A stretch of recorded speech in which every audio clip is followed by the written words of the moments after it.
Working horse farm, brewery, banquet facility.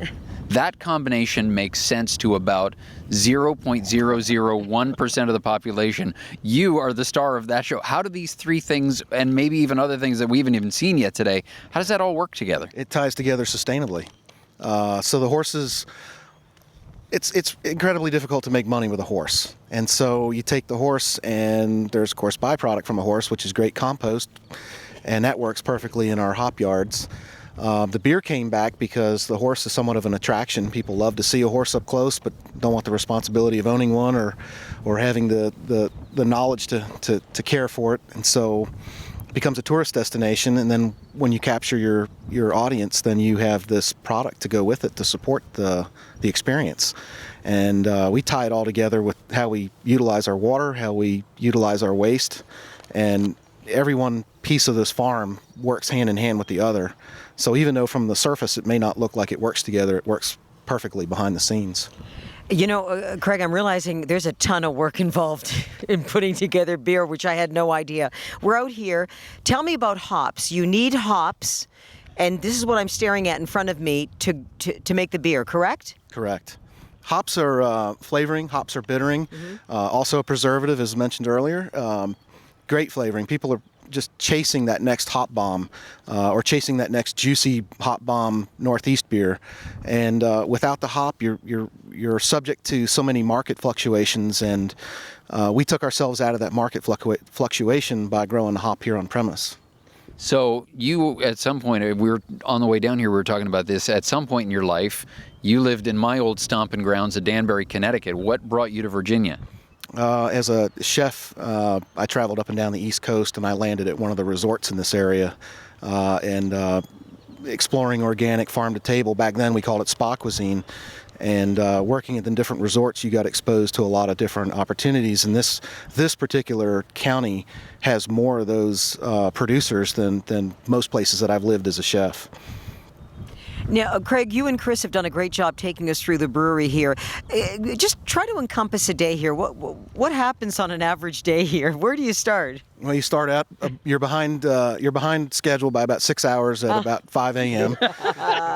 and then you just run. I take inventory of my horses every morning, make sure they're all happy and healthy. We had somebody talking to us from across the fence, and it was somebody else's horse, and we immediately took inventory, and then we move over to feeding and care, and then we're moving into facility checks and whatnot, making sure everything's where it's supposed to be. I know the brewery, they're going in and checking the beer. They're looking at the tanks, looking at temperatures.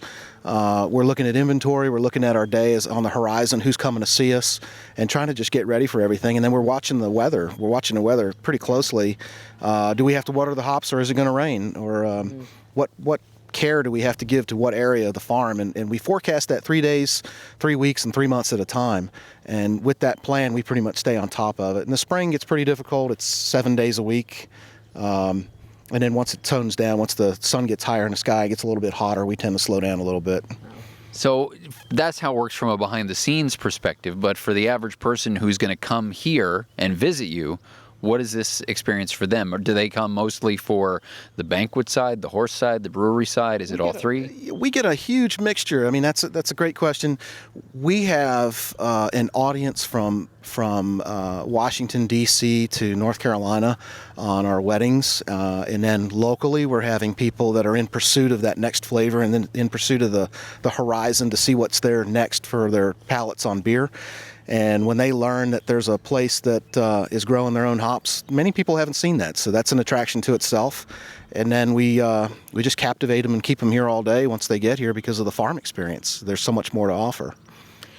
Chris is your right-hand man. Chris, get over here. I want to ask you a quick question. I want you in here. No pressure, Chris. Well, listen, before we leave here, I have to sample a beer. Okay. What do you recommend if I came here with a couple of girlfriends? What do I want to drink? Okay. Well, part of that would depend on what style you would go towards. What do you normally like to drink if you go out? I like a light beer. You know, you have to watch your waistline. Okay. Light beer is good. So something with that that we make would be Appalachian Divide. So it's a nice, light, easier drinking entry beer. And then we also have an offshoot of that we flavor with blueberry. So we have a blueberry blonde.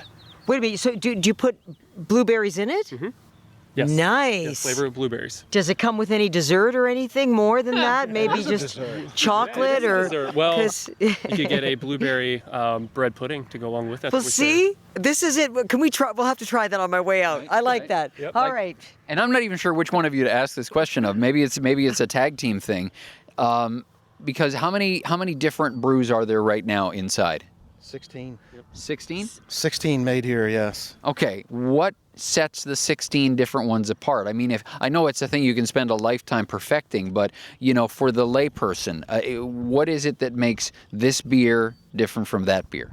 So, from appealing to the audience, we have our beers that we make all the time. And we distribute some of those beers, and so you can find them here and you can find them out at restaurants and various places in the market.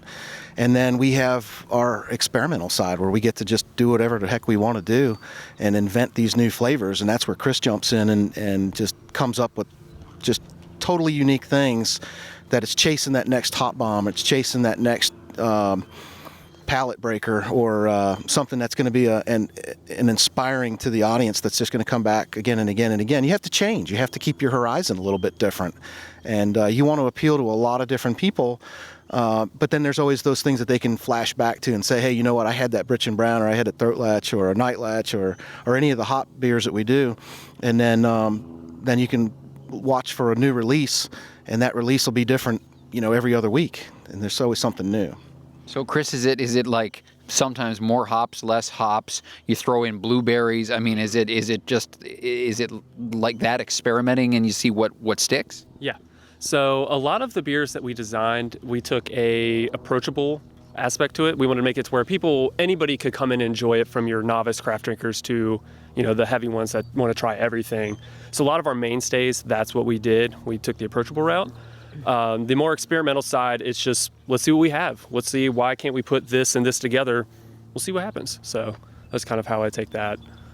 I got to tell you, as a woman, sometimes I say to my husband, you weren't born in a barn or a stable. You got to clean this up. I've never seen a stable look like this. This is immaculate. Who does the cleaning in your stables? Everyone.